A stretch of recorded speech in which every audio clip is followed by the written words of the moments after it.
Mateus capítulo 25, do versículo 14 ao 30, nós lemos assim: Porque isto é também como um homem que, partindo para fora da terra, chamou os seus servos e entregou-lhes os seus bens. E a um deu 5 talentos, e a outro 2, e a outro 1, e cada um segundo a sua capacidade, e ausentou-se logo para longe.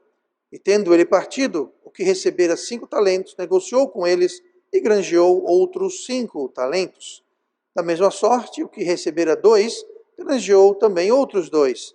Mas o que recebera 1, foi e cavou na terra e escondeu o dinheiro do seu senhor. E muito tempo depois veio o senhor daqueles servos e fez contas com eles. Então aproximou-se o que recebera 5 talentos e trouxe-lhe outros 5 talentos, dizendo: Senhor, entregaste-me 5 talentos, eis aqui outros 5 talentos que granjeei com eles. E o seu senhor lhe disse: Bem está, servo bom e fiel. Sobre o pouco foste fiel, sobre muito te colocarei. Entra no gozo do teu senhor. E chegando também o que tinha recebido 2 talentos, disse: Senhor, entregaste-me 2 talentos, eis que com eles granjeei outros 2 talentos. Disse-lhe o seu senhor: Bem está, bom e fiel servo. Sobre pouco foste fiel, sobre muito te colocarei. Entra no gozo do teu senhor. Mas chegando também o que recebera 1 talento, disse: Senhor, eu conhecia-te, que és um homem duro, que ceifas onde não semeaste, e ajuntas onde não espalhaste. E atemorizado, escondi na terra o teu talento. Aqui tens o que é teu. Respondendo, porém, o seu senhor disse-lhe: Mau e negligente servo, sabias que ceifo onde não semeei, e ajunto onde não espalhei.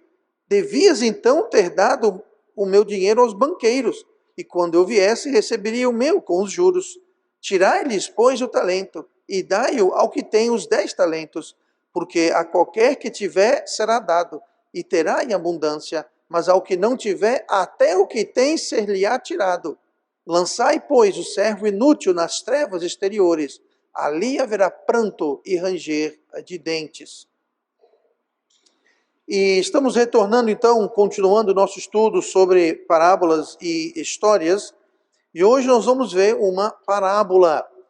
E, pastor, onde é que fala parábola aqui? Bom, no versículo 1, no 14, Jesus falou: Porque isso é também como um homem, como um, ou seja, ele está comparando. E uma parábola significa uma comparação, tá? Um paralelo, uma comparação. Então, não tem a palavra parábola, mas é de fato uma parábola.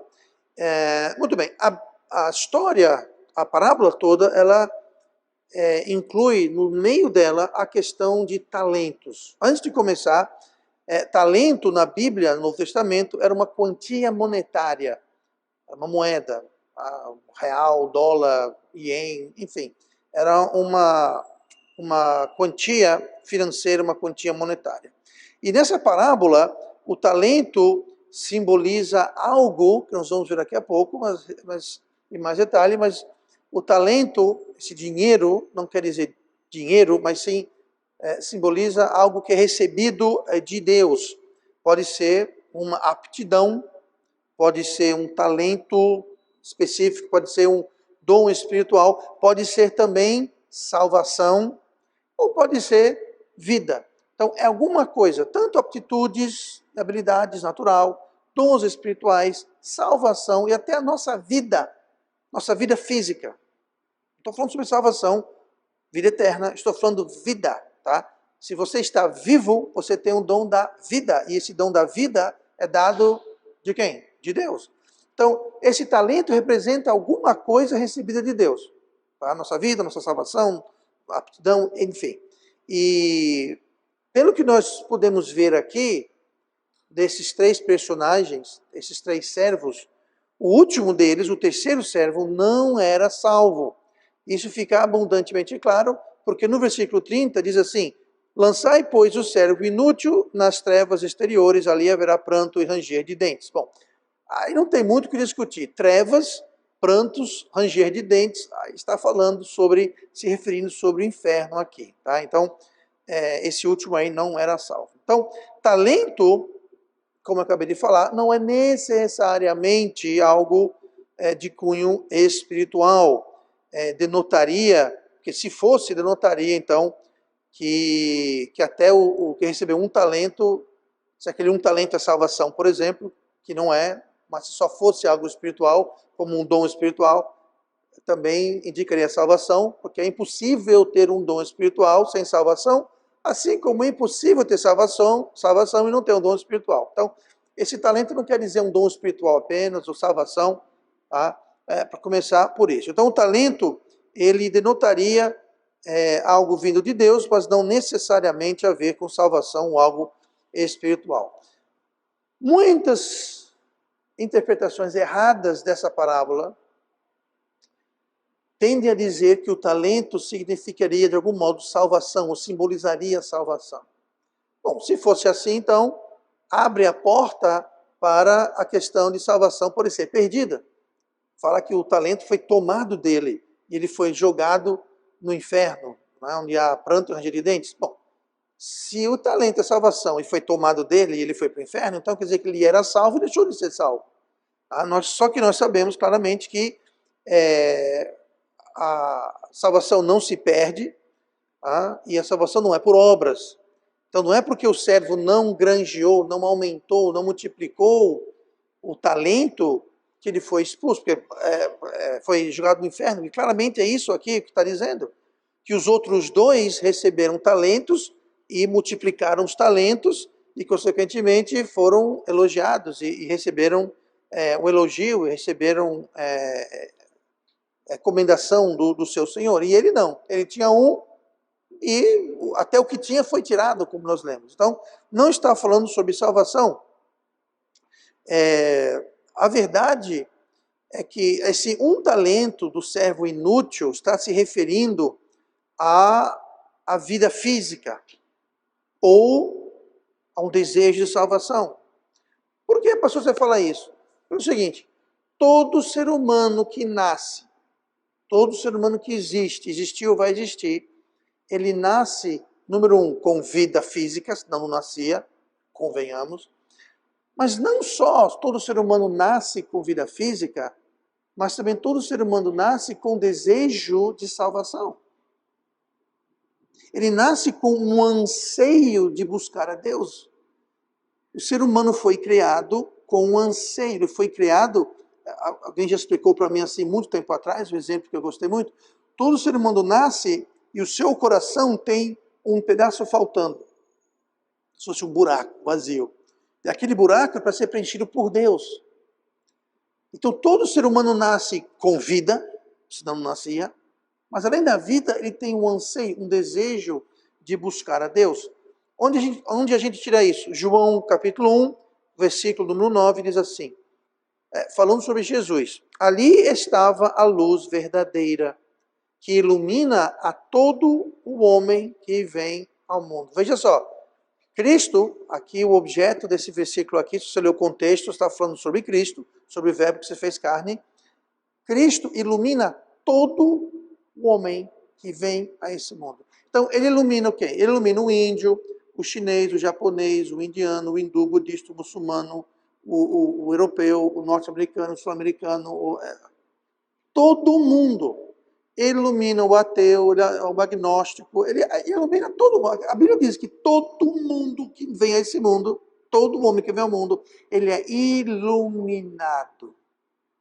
Está falando de que aqui? Está falando justamente desse desejo, desse anseio de buscar a Deus. Agora, muitas vezes esse desejo de salvação, esse anseio por Deus, ele pode ser suprimido, sufocado. Com o quê? Com materialismo, ateísmo, hedonismo, religião. Ou seja, aquela lacuna que está faltando no coração do homem, ela acaba sendo preenchida não por Deus, como deveria ser, mas por outra coisa, que não vai satisfazer completamente, mas vai suprimir, vai abafar aquele desejo, e aquela pessoa pode então ficar satisfeita e contenta com a situação, com a religião dele, com o dinheiro que tem no banco, com todos os brinquedos e apetrechos que esse mundo pode oferecer, e por um tempo ele passa assim com uma espécie de uma satisfação meio que sintética, mas ele vai empurrando e passa a vida com seus brinquedos, contando o seu dinheiro, seguindo uma religião aí falsa, pode ser uma religião pseudo-cristã ou não, não interessa, mas uma religião, e a grande parte do mundo faz isso. Ou eles caem também sendo preenchido por orgulho, falsas doutrinas. Mas, de alguma forma, esse desejo, esse anseio por Deus e por salvação, ele pode ser, então, suprimido ou preenchido, então ela perde aquele anseio, aquele desejo. Mas é um talento. Esse talento, comparando, voltando para a parábola, esse talento é recebido de Deus. Deus dá vida e toda a vida vem com desejo, um anseio que busca Deus, que busca a salvação. E quem está por detrás dessa supressão que corrói a luz verdadeira, quem está por detrás da destruição da vida, lembrando, duas coisas, vida e esse anseio. E o diabo está por detrás para suprimir e abafar esse anseio, mas não só isso, o diabo também está atrás de toda a destruição da vida. Não só do anseio, mas da vida, porque se a vida é apagada, aquele anseio acabou. Então, o diabo está promovendo o que nesse mundo? E não hoje, mas sempre, aborto. O que é o aborto? É você ceifa uma vida antes que ela entre no mundo. Guerras, crimes, violências, qualquer coisa que traga morte. Então, o diabo, Jesus falou que ele é ladrão e assassino, ele é homicida desde o início. Ele quer destruir aquele dom, aquele talento que todo homem que entra no mundo tem, que é vida física, vida. Se você tem vida, mas não é muito boa, eu não gosto da minha vida, mas é vida, é um dom de Deus. E com a sua vida vem também um desejo que anseia por Deus. E o diabo está ocupado em suprimir, extinguir os dois. Então, aquele último servo, ele tinha um talento. Os outros tinham 5, tinha 2, mas esse tinha um talento. Todo ser humano tem pelo menos um talento, que é vida física e um desejo, um anseio por Deus. Isso todo mundo tem. Todo mundo tem isso. Que ilumina todo que vem ao mundo. Então todo mundo tem isso em comum. Uma vida física e também um anseio por Deus. E dessa vida física nós daremos contas para Deus. Nós vamos prestar contas como esse servo infiel prestou contas. Ele recebeu vida. O que foi que ele fez com essa vida? Nada. Não fez nada com a vida dele. Não para o seu mestre. Você está fazendo o que para o seu mestre? O perdido não faz nada por mestre. Por quê? Porque o perdido não pode fazer nada para Deus, porque as coisas de Deus são espiritualmente discernidas. E o homem natural, carnal, seu novo nascimento, não entende, não tem como fazer. Então, aquele talento que ele recebeu, ele está enterrando aquilo na terra. Está investindo aqui, fala que ele enterrou na terra. Isso também é simbólico. A pessoa tem uma vida e ela investe essa vida não para o mestre que deu aquela vida, não para o Senhor que lhe deu aquele talento, ele enterra na terra, ele investe na terra. Não é uma semente, isso aqui era um dinheiro, era moeda. Ele enterrou na terra. E a maioria das pessoas vivem assim, elas vivem com os pés e os olhos, a cabeça e o coração na terra. E aquele talento que receberam de Deus não rende nada, não faz nada. Tá? Então, todo mundo vai prestar conta dessa vida. Os salvos vão prestar conta dessa vida aonde? No tribunal de Cristo. Já falamos sobre isso. E os perdidos vão prestar conta, sim, aonde? No tribunal do grande trono branco. Um vai ser logo antes do milênio, o tribunal de Cristo. E o grande trono branco, o julgamento do grande trono branco vai ser logo depois do milênio. Então, o que separa esses dois julgamentos vai ser aí uma faixa de 1000 anos. Mas todo mundo vai prestar conta daquele talento que recebeu de Deus. Tá? Que simboliza aqui. Então, vamos entrar em detalhe mais um pouquinho. Mas primeiro vamos ver aqui a tipologia ou a simbologia para a gente entender a parábola. Versículo 14. Porque isto é também como o homem que, partindo para fora da terra, chamou seus servos e entregou-lhes os seus bens. Bom, rapidamente vamos destrinchar por partes aqui. Quem é esse um homem? Esse um homem, ele representa, simboliza Jesus. De fato, ele foi uma terra distante e vai voltar. Então, o homem é Jesus, partindo para fora da terra. Aqui a terra quer dizer aquele local, mas podemos extrapolar isso e falar que ele foi embora da terra. Literalmente, lá no jardim do Getsemane, na Monte das Oliveiras, ele subiu perante os seus apóstolos, ele subiu, foi embora e vai voltar, mas ele deixou a terra. Tá? Então ele tinha Jesus que, voltando para o céu, né, fora para fora da terra, aí fala que os seus servos, quem seriam os seus servos? Bom, os seus servos seriam aqueles que se professam ser crentes ou servos de verdade, que são e os que professam ser. Então os servos têm os servos verdadeiros, que de fato são servos, são crentes, nasceram de novo, e tem aqueles servos que não são realmente servos, não são realmente crentes, não são realmente salvos. Agora é triste, porque ou você é realmente salvo ou você não é. Não tem como ser meio salvo, um pouco salvo. Ou você é, ou você não é. Não tem como estar no meio do caminho. É como vida. Ou você está vivo, você está morto. Você não tem como estar na metade. É como estar grávida. Ou você está grávida, ou você não está grávida. Não tem como estar, eu estou mais ou menos grávida. Não, ou está ou não está. São dois estados binários. Eu sei que não está muito na moda hoje. Né? Eu não sou binário. Gente, tem coisa que você é binário. Ou você é homem ou você é mulher. Não tem outro meio termo. Você está vivo ou você está morto. Não tem outro meio termo. Ou você é um servo de verdade ou não é um servo nenhum. Não tem meio termo. Tá? Então, vamos lá. Seus bens. O que seriam os seus bens? Os seus bens seriam aquelas coisas preciosas ao pai, ao dono, ao pai da família, ao dono da terra. Tá? E o que é mais precioso para Deus, em todo mundo, o que é mais precioso para Deus, duas coisas: a vida e a salvação. A vida. Por isso que falamos tanto e batemos tanto nessa tecla, santidade da vida. E quando você vê alguém que não respeita o valor e a santidade da vida, fique de olho ligado. Porque sabe quem está por detrás, quem é contra a vida? O diabo. Como nós vimos, o diabo ele veio para matar e destruir. Tá? Ele quer abafar, ele quer acabar tanto com aquele anseio por Deus e por salvação, quanto pela vida física. Então, mais precioso para Deus é o quê? Vida e a salvação das almas. E é isso que esses talentos são. É vida física. No caso do terceiro servo, que tinha um talento, ele tinha um talento, era o quê? Era a vida física. Era só o que ele tinha. Os outros tinham também mais talentos. Então eles tinham mais do que apenas vida física. Vida física, aí podemos colocar também outra coisa preciosa para Deus, que é a salvação. Então, vida e vida eterna.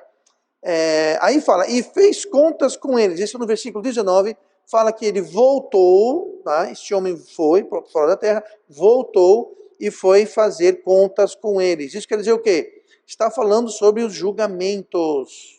Mencionei agora há pouco o tribunal de Cristo, Romanos 14, versículo 10. Mas tu, Paulo falando, mas tu, por que julgas teu irmão? Ou tu também, por que desprezas teu irmão? Pois todos havemos de comparecer ante o tribunal de Cristo. Quem? Todos. Ele escreveu isso em Romanos para crentes. Todos crentes irão comparecer perante o tribunal de Cristo.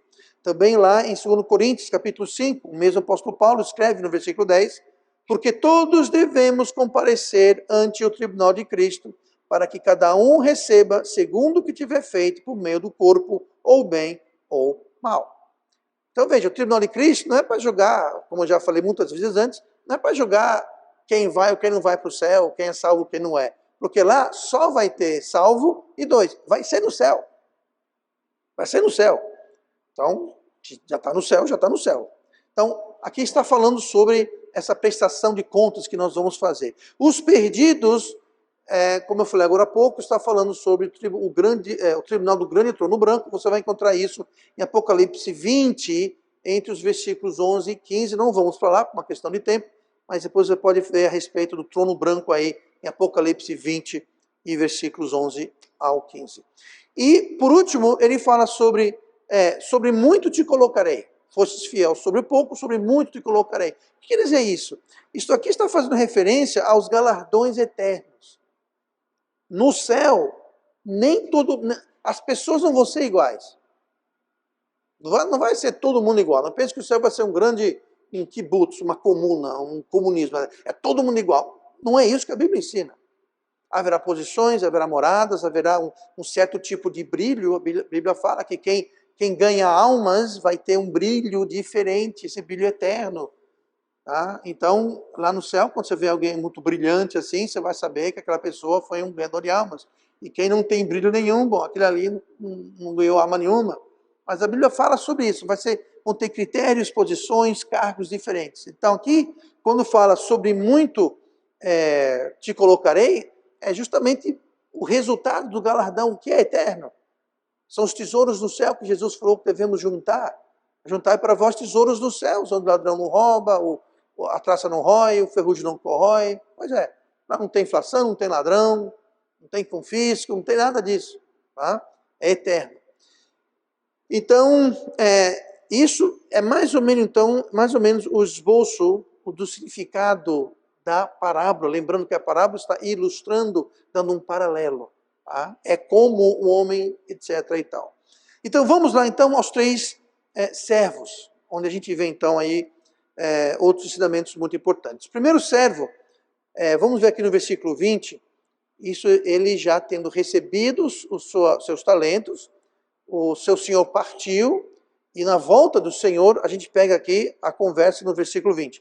Então aproximou-se o que recebera 5 talentos, e trouxe-lhe outros 5 talentos, dizendo, Senhor, entregaste-me 5 talentos, eis aqui outros 5 talentos que granjeei com eles. Então, esse servo aqui recebeu 5 talentos. Esse servo aqui foi o que mais recebeu. Ele fez o quê? Ele dobrou. Ele pegou 5, granjeou mais 5, e você pega uma calculadora, faz os cálculos aí, e você vai ver que agora ele tem 10 talentos. Ele dobrou os talentos. E o que foi que ele recebeu do seu senhor? Qual foi o resultado? Ele recebeu no versículo 21 um elogio, servo bom e fiel. E além do elogio, ele recebeu a recompensa no versículo 21 também, sobre muito te colocarei. Então esse servo bom, servo fiel, pegou aquilo que ele tinha recebido de Deus, ou seja, sua salvação, suas habilidades, dons espirituais, sua vida física. Se ele era salvo, tem que ter vida física primeiro, como Jesus falou. Né? Para ir para o céu, você tem que primeiro nascer da carne e nascer do Espírito. Então, ele pegou essa vida física, a vida espiritual, dons espirituais, aptidões, tempo, tudo que ele tinha, tudo que Deus tinha dado a ele, ele multiplicou, ele usou isso para Deus, ele usou isso na obra de Deus, para a glória de Deus, para agradar a Deus, para ajudar as pessoas, engrandecer o reino na terra. Ele aumentou. O resultado, ele foi elogiado e foi recompensado. Ou seja, depois do trabalho, depois do granjear, depois da prestação de contas, aí vem o quê? Entre no gozo do seu Senhor. Na alegria, no gozo. Nunca, jamais troque o gozo do seu Senhor pelo gozo deste mundo. Muita gente troca isso. Eles querem pegar o talento que ele tem, a vida que ele tem, como o servo infiel, e enterrar na terra. Ele pega a vida e eles querem o gozo deste mundo, as diversões deste mundo, os prazeres deste mundo. Gente, servir a Deus não é viver uma vida de sofrimento, uma vida miserável, uma vida com tristeza, uma vida de flagelo, de suplício, de sofrimento. Não é isso. Não é isso. Mas também não é você pegar uma vida e só estar pensando naquele talento, naquela vida, neste mundo. Não troque o gozo celestial, eterno, que não acaba, que não se rouba, não se abrevia, dura para sempre. Não troque isso por um gozo terrestre, celestial. Lembrando que não estamos falando de salvação. Ninguém é salvo pelas obras, ninguém é salvo porque viveu ou não viveu para Deus, ou agradou ou não agradou a Deus. Tá? Nós somos salvos pela graça, pelo que Cristo fez, não que nós fizemos, vamos fazer ou deixar de fazer. Então não troque o gozo do teu Senhor pelo gozo deste mundo. Foi isso que o último servo fez, ele enterrou. Já esse outro aqui não. Ele pegou os 5 talentos, transformou em mais 5 talentos, e isso agradou o seu mestre. Por quê? Porque ele foi elogiado e recompensado, promovido, assim por dizer. Vamos ver o segundo servo no versículo 22, onde diz assim, mais uma vez, isso é na volta do homem que foi para uma terra distante. E chegando também o que tinha recebido 2 talentos, disse, Senhor, entregaste-me 2 talentos. Eis que com eles granjeei outros 2 talentos. O servo que recebeu 2 talentos, só recebeu 2 talentos, mas ele dobrou os seus 2 talentos. Note que esse dobrou foi exatamente o que o primeiro servo, que tinha 5 talentos, fez. Então, vamos ver como funciona a matemática de Deus. Esse cabra aqui tinha 5 talentos e dobrou. De 5 foi para 10. Esse outro cabra aqui recebeu 2 e dobrou e foi para 4. Certo? Diga uma coisa, humanamente falando, quem dobrou mais? Gente, dobrar é dobrar, não tem dobrar mais ou dobrar menos. Para Deus, os 2 desempenharam-se da mesma forma.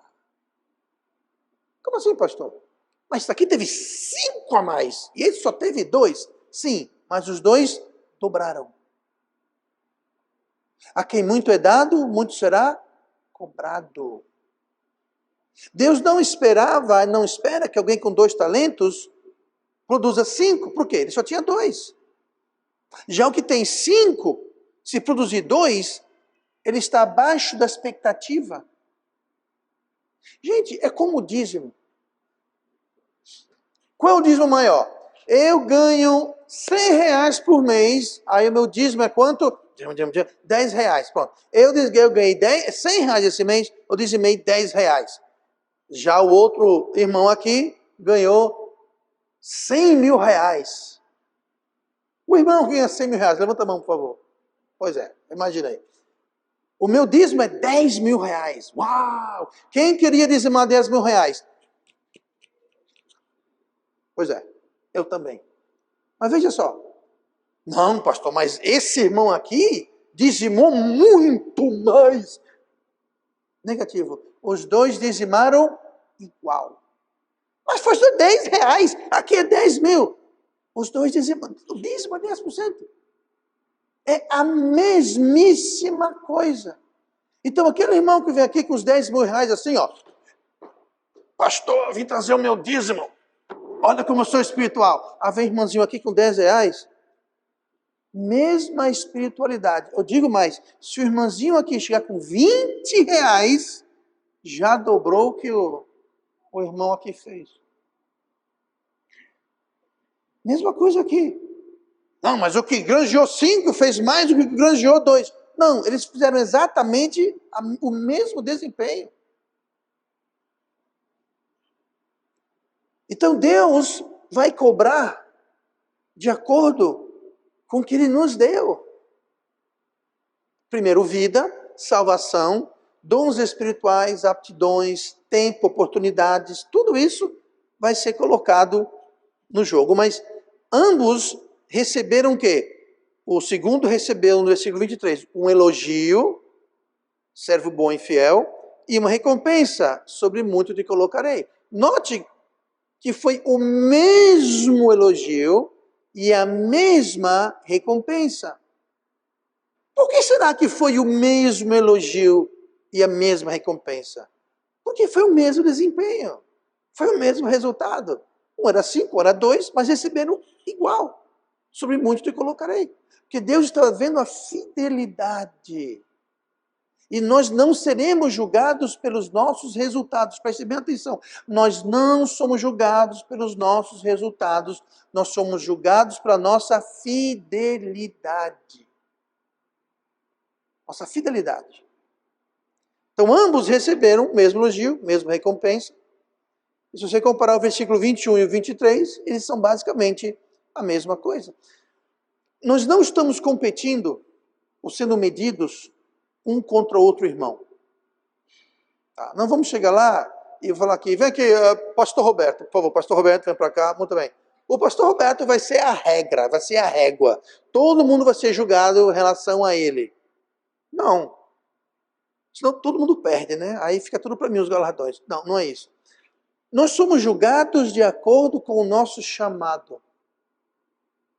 Nós somos julgados de acordo com quantos talentos nos foram dados. Entendeu? Então, a nossa luta, a nossa corrida, a nossa batalha não é contra os irmãos, ou eu quero fazer mais, ou fiz menos, ou... A nossa meta é o chamado, é a vontade de Deus para as nossas vidas. Por isso que é tão triste quando o crente não sabe qual é o seu chamado. Não sabe qual é o seu dom espiritual. Se você não sabe qual é o seu dom espiritual, ou dons espirituais, e se você não sabe qual é a sua meta, como que você vai alcançar? É como ter uma competição de tiro ao alvo. Né? Pode ser com flecha, pode ser com arma, com dados. Sim, cadê o alvo? Não sei, tá? Só tem que jogar e a gente vê. Tá onde é o alvo? Deixa eu ver aqui, ó. Sabe quando você vai acertar o alvo? Nunca. Então nós precisamos descobrir qual a nossa meta, qual o nosso chamado. Para quê? Para que a gente possa traçar um rumo, um curso, como Paulo falou. Eu tenho uma carreira, eu sigo o rumo, aquela meta que me foi colocada, eu corro a carreira que me foi posta. Então qual a sua carreira? Eu não sei, está na hora de descobrir, está na hora de saber. Quais os seus talentos, quais os seus dons espirituais? Se você é salvo, você tem dom espiritual. Pastor, eu tenho não. Então você não é salvo. Quem insistir que não tem dom espiritual, então você não é salvo. Simples. Eu sei de eu sei de mim, não sei de mais ninguém. Mas se você é salvo, você tem dons espirituais. Se você é salvo, você tem o chamado, você tem Deus tem uma vontade que é boa, perfeita, agradável para a sua vida. E como é que eu descubro isso, pastor? Romanos 12. E não sede conformados com este mundo, mas sede transformados pela renovação do vosso entendimento, para que saibais qual seja bom, perfeito e agradável a vontade de Deus. Pronto. Receita simples, agora tem que fazer. Tem que fazer. Por isso que é importante descobrir e cumprir o nosso talento, habilidade, chamado. Muito importante. Lucas 12, 48. Eu mencionei esse versículo, vou ler a segunda parte do versículo 48 de Lucas 12. E a qualquer que muito for dado, muito se lhe pedirá. E ao que muito se lhe confiou, muito mais se lhe pedirá. Pastor, eu não tenho nada, não tenho uma habilidade, não tenho um dom, não tenho nada. E se você tiver, mas você nunca se deu o trabalho de descobrir? Muito será cobrado. Ok, pastor, eu chego lá no tribunal de Cristo, trombeta soa, a gente é arrebatado, cheguei no céu, estou lá no tribunal de Cristo. Eu não sabia qual era a minha meta, não sabia meu chamado, não sabia meus dons, eu não fiz nada. E aí? Você é expulso do céu? Não, você não vai ser expulso do céu. Você só não vai ter galardão. A Bíblia fala, será salvo como se pelo fogo. Você vai para o céu, você vai assim, entrou de voo rasante. Você não vai ter galardão no céu. E entenda, uma vez que é arrebatado, ou você morrer e for para o céu, uma vez que estiver na eternidade, não tem mais o que fazer. Do mesmo jeito que você não vai perder galardão, você também não vai ganhar galardão. Então lá não tem promoção, lá não existe mobilidade social no céu. Você tem que juntar tesouros no céu aqui, nessa vida. Quando chegar lá, não vai juntar mais nada. O que tem, o que não tem, não vai ter. Então você vai para o céu, vai, mas você não vai ter galardão. Eu te garanto, o pior lugar no céu, sem nenhum galardão, é 1 bilhão de vezes melhor do que o melhor lugar no inferno. Agora, se você quer se contentar uma eternidade num céu medíocre porque não é tudo o que poderia ser, e lembrando, Jesus falou que ele vai enxugar dos nossos olhos toda lágrima. Mas eu pensei que no céu ia ser só alegria, bom, a Bíblia fala que se Jesus vai enxugar lágrimas, é porque vai ter lágrimas, né, gente? Senão ele não enxugava lágrimas. Eu acredito que parte dessas lágrimas é justamente isso. São as oportunidades perdidas. As oportunidades perdidas, as metas não alcançadas, que muitas vezes a gente nem sabia que tinha. Já pensou? Diga se não vai dar lágrimas nos olhos. Eu queria tanto o pastor Roberto, mas onde é que ele está? Ele está ali, está vendo lá em cima da colina, ali aquela mansão? Fala aí, dando tchau. Bem que ele avisou. É, bem que eu avisei. Isso é por imaginação, tá? Por imaginação, talvez eu estar eu e você lá olhando. Tá? Então é importante, gente. É importante a gente entender isso e viver de acordo com isso, tá? Essa geração em que nós vivemos, vamos de ler, aqui muito é dado, muito será cobrado. Essa geração que nós vivemos tem recebido muito.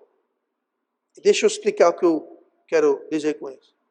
Recebeu muito fisicamente com facilidades e luxos inimagináveis a outras gerações. Por exemplo, água encanada. Hoje é um luxo. Você sabia que a maioria do tempo da humanidade, quem quer água tinha que ir no rio, no poço? Hoje, vira uma torneirinha, a água sai. Isso é um luxo. Os grandes reis do passado não tinham esse luxo. Uma pia.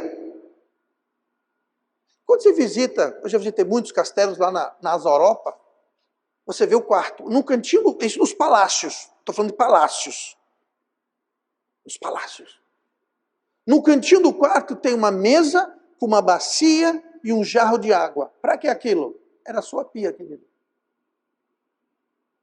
A pessoa, sei lá, chega em casa aí hoje, vai numa pia, pega uma jarra, aí lave sua mão com uma jarra. Tem que molhar a mão assim, aí pega o sabão, aí aquele escorrega, cai no chão, quebra, acaba a água.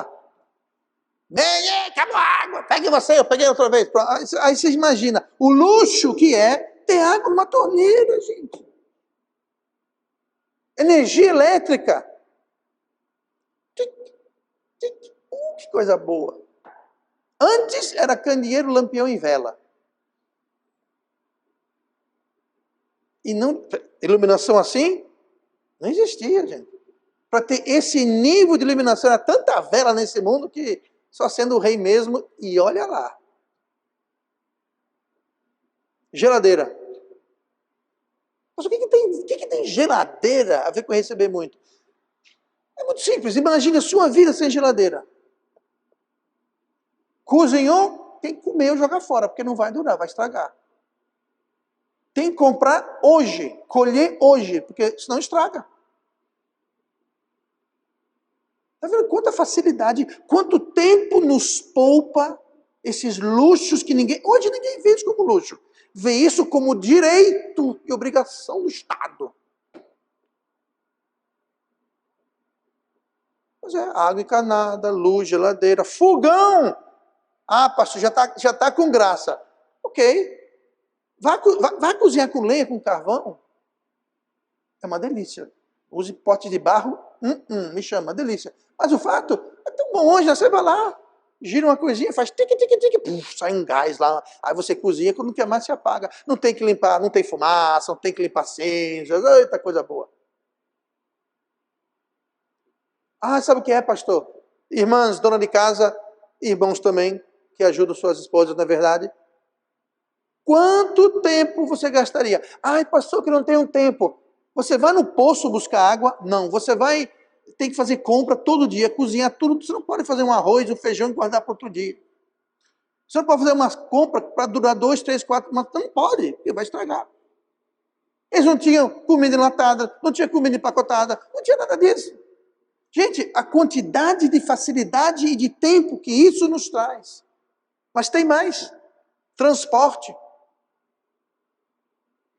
Olha que absurdo. 120 anos atrás, para trás, todo ser humano na Terra, 99%, eles nasciam, viviam e morriam num raio de menos de 10 quilômetros. Eles não saíam, eles nasciam, viviam e morriam num raio de... Por quê? Porque você ia a pé e se você fosse rico, tinha cavalo. Você não ia daqui para Recife. Hoje, nós vamos para João Pessoa, né, irmão Vitor? Vamos para João Pessoa. A facilidade. Sabe por que as cidades eram pequenas antigamente? Porque o povo ia a pé, gente. Era a pé, ou de cavalo, charrete. Mesmo assim, era limitado. Vá você daqui da cidade até o outro lado do Maceió, ver quanto tempo demora. É o dia todo. Aí para evangelizar, a 10 quilômetros daqui, chega lá em 20, 30 minutos. Facilidade, gente. Tempo, ganho, poupado. Tecnologia. Estabilidade. Como assim estabilidade, pastor? Estabilidade. Sabe o que as pessoas faziam antigamente? Essa história de tesouro enterrado, sabe por quê? Não tinha estabilidade. A qualquer momento podia uma gangue chegar e roubar tudo que você tinha. O que você podia fazer é fugir, correr. Então eles mantinham o tesouro enterrado em lugares secretos para eles correrem, porque não dava tempo de pegar o que era valioso. Estabilidade.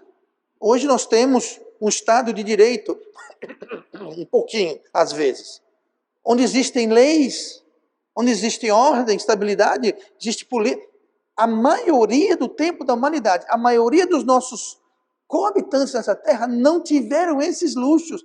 Era a lei do mais forte. Se eu tenho uma gangue maior que a sua, eu vou tomar sua terra, vou tomar sua família, escravizar, tomar tudo que você tem, tomar seus animais. Era isso. Não havia um sistema jurídico que deveria funcionar e às vezes funciona. Não tinha.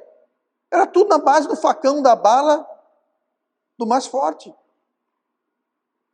Isso era o estado da humanidade durante a grande parte em que o homem viveu na Terra. Então nós temos coisas que nós desfrutamos que nós nem se damos conta. E reclamamos de barriga cheia. A quem muito é dado, muito será cobrado. Então, essa geração tem todas essas vantagens. Espiritualmente, nós temos toda a Bíblia. Na nossa língua. De fácil acesso. Houve uma época que uma Bíblia custava o equivalente ao salário de uma pessoa durante um ano para comprar uma Bíblia. Hoje, se compra uma Bíblia, 20, 30 reais, ganha-se de graça. Hoje nós temos a Bíblia, hoje nós temos o Espírito Santo que habita, que nos cela, que nos leva a toda a verdade, que nos convence do pecado, do juízo vindouro. Nós temos isso tudo, é muito herdado. E em certos países como o nosso, nós ainda temos liberdade de pregar, de reunir. Muitos lugares do mundo não tem isso. Aqui é muito é dado, muito será cobrado. Então nós temos muitos talentos. Deus nos deu 100 talentos. Aí o que dizer de nossos irmãos no passado que com bem menos talentos, bem menos vantagens, fizeram muito mais do que nós. Nós vamos para o céu. Mas como é que será o nosso galardão? Como é que nós nos medimos com tanta facilidade, com tanto luxo, com tantas coisas? Ou estamos sendo culpados de fazer a mesma coisa que aquele servo mau e infiel? A gente pega tudo isso, a gente enterra na terra. Ele só tinha um talento. Ou seja, não era salvo, só tinha vida física. Nós temos vida física, salvação, esse monte de vantagens, mas vamos enterrar na terra? Vamos viver para essa vida? Fitando essa dimensão? Pois é. Temos que ter muito cuidado. Quanto mais poderíamos estar fazendo. Muito bem, terceiro e último servo.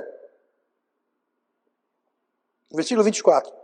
Mas chegando também o terceiro que receberam um talento, disse: Senhor, eu conhecia-te, que és um homem duro, que ceifas onde não semeaste, e ajuntas onde não espalhaste, e atemorizado escondi na terra o teu talento, aqui tens o que é teu. O terceiro e último servo recebeu um único talento e escondeu, enterrou, não produziu nada. Este último servo não era crente de fato, como nós já falamos. Ele dizia conhecer o seu mestre, mas não o conhecia de verdade.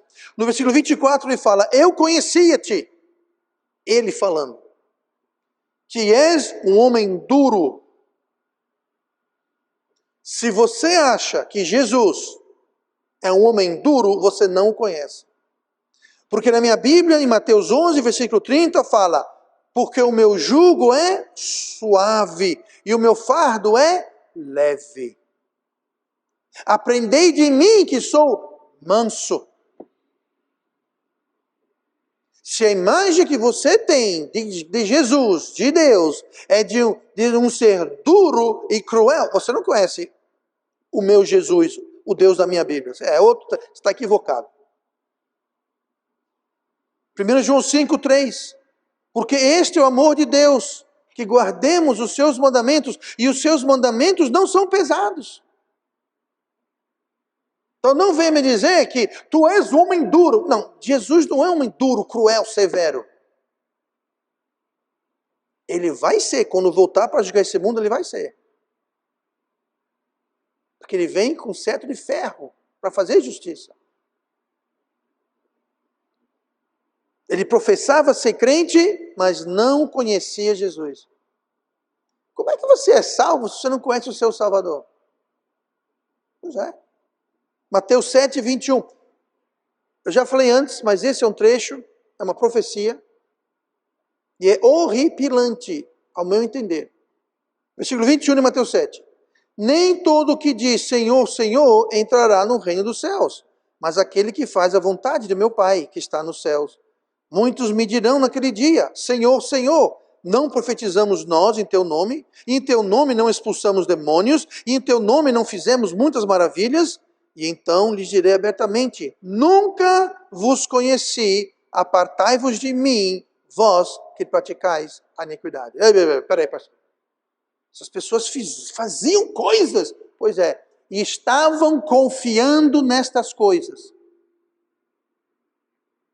Eram sem dúvida pessoas religiosas, afinal, profetizavam. Faziam maravilhas, eram pessoas religiosas. Iam para a igreja, carregavam Bíblia. E todos os outros apetrechos. Mas no fundo, no frigir dos ovos, não eram salvos.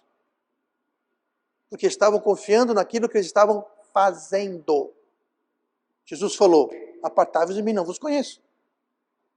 Ninguém é salvo. Agora me diga uma coisa, pastor, é errado então profetizar? É errado expulsar demônio? É errado fazer maravilhas? Não, claro que não. Agora é errado você confiar nessas coisas. E infelizmente tem muita gente que se identifica como crente e está confiando no fato que vai para a igreja, foi batizado, toma ceia, não faz isso, não faz aquilo, blá, blá, blá, blá, blá. Lindo, maravilhoso, mas isso não salva. E se a sua salvação é baseada nas suas obras, você vai ouvir essas palavras, apartai-vos de mim, não vos conheço. Não quer dizer que nós não devemos fazer coisas, ou deixar de fazer coisas, claro que devemos, mas isso não salva ninguém, gente. E esse servo aqui achou que estava abafando. Você me deu um talento, toma o talento de volta. Olha, não te roubei, não desperdicei. Eu não gastei com coisa errada, eu não gastei com drogas e farra e cachaça. Tá aqui, ó. Me deu um, tome um, pronto. Servo mau e infiel.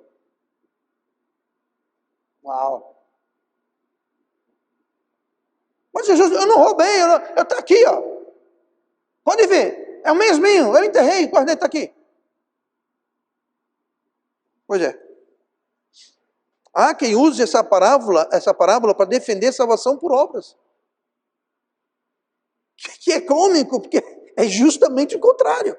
Se fosse salvação por obras, essas pessoas aqui em Mateus 7, iam, muito bem, venham, sim, eu sou o seu Senhor, venha, entre no gozo do seu Senhor. Não, o que foi que eles ouviram? Apartai-vos de mim, não vos conheço. Esse último servo não conhecia seu mestre, não fez nada e não recebeu mais nada do que uma reprimenda. Ele recebeu o seu primeiro nascimento, sua vida, e foi isso que ele tinha para mostrar, sua vida. Note também, no versículo 25, outra característica do servo ser perdido. No versículo 25 fala que ele estava atemorizado, ele estava com medo. Com medo. Por que esse medo? Porque ele não conhecia Deus e ele não conhecia o amor de Deus. Se você não conhece o amor de Deus, é porque você não é salvo. Porque salvação é justamente a manifestação do amor de Deus. Olha o que fala 2 Timóteo 1, versículo 7. Porque Deus não nos deu o espírito de temor, mas de fortaleza e de amor e de moderação. O crente não é para viver em temor. E não foi isso que Deus nos deu. Ele nos deu um espírito de fortaleza, amor e moderação. 1 João 4,18. No amor não há temor. Antes, o perfeito amor lança fora o temor, porque o temor tem consigo a pena, e o que teme não é perfeito em amor. Sabe por que esse servo estava atemorizado? Porque ele não conhecia o seu Senhor e não conhecia o seu amor. Ou seja, era perdido. E foi por isso que ele foi jogado para a escuridão externa. Não é porque ele só tinha um talento, não produziu talento, ele não granjeou. Não. É que ele não era salvo, gente. Ele não conhecia Jesus, o amor de Jesus, ou seja, não era salvo. Como ser salvo sem conhecer Jesus, o amor de Jesus? Devemos temer, sim, a Deus, mas não ser atemorizados. Temer a Deus é uma coisa, ter medo de Deus é outra coisa. Quem tem medo de Deus é o diabo, seus anjos e o mundo perdido. Eles têm medo de Deus. Nós devemos temer a Deus, respeitar a Deus, priorizar a Deus, obedecer a Deus. Esse servo foi taxado de mau e negligente. No versículo 26, mau e negligente. Essa palavra negligente é interessante. Ela é a palavra grega okneros. A palavra okneros significa preguiçoso ou vagaroso. Por exemplo, em Romanos 12, 11, usa essa mesma palavra negligente de uma outra forma, mas em grego é okneros. Não sejais vagarosos, ou seja, okneros, não sejais vagarosos no cuidado, sede fervorosos no espírito, servindo ao Senhor. Esse não seja vagarosos, quer dizer, não sejam preguiçosos em servir o Senhor. Eu vou ler de novo. Substitua vagaroso. O que é preguiçoso? Vou já, viu? Um dia eu vou. Amanhã, mês que vem. Quando der vontade. Sabe o que é isso? É preguiça. É ser vagaroso. Não sejais vagarosos, preguiçosos. Não sejais preguiçosos no cuidado. Sede fervorosos no espírito, servindo ao Senhor. Se você é preguiçoso em servir ao Senhor, você está sendo negligente. É o que foi taxado esse servo, pseudo-servo, perdido. Você é vagaroso, negligente, preguiçoso ao serviço ao Senhor? Deus está comparando essa preguiça e negligência com maldade. Foi aqui, ele era o quê? Mal e negligente. Juntos. Quem é mal é negligente, quem é negligente é mal. Em quê? Na obra de Deus. Só estou dizendo. Filipenses 3:1. Finalmente, irmãos meus, regozijai-vos no Senhor. Não me aborreço de escrever-vos as mesmas coisas, e é segurança para vós. Pronto, esse aborreço, adivinha, esse aborreço é a palavra grega, okneros. Em outras palavras, Paulo está dizendo, finalmente, irmãos meus, regozijai-vos no Senhor, não tenho preguiça de escrever-vos as mesmas coisas. Ele fala, é as mesmas coisas, eu já não escrevi uma vez, eu já não escrevi 2 vezes, sabe de uma coisa? Eu não vou escrever mais não. Ele falou, eu não vou ser preguiçoso em fazer isso. Eu vou escrever 1, 2, 10 mil, quantas vezes for necessário, as mesmas coisas. Porque é para a vossa segurança. É para para eles. Eu não vou ser, eu não aborreço. Se aborreço quer dizer, eu não vou ser preguiçoso.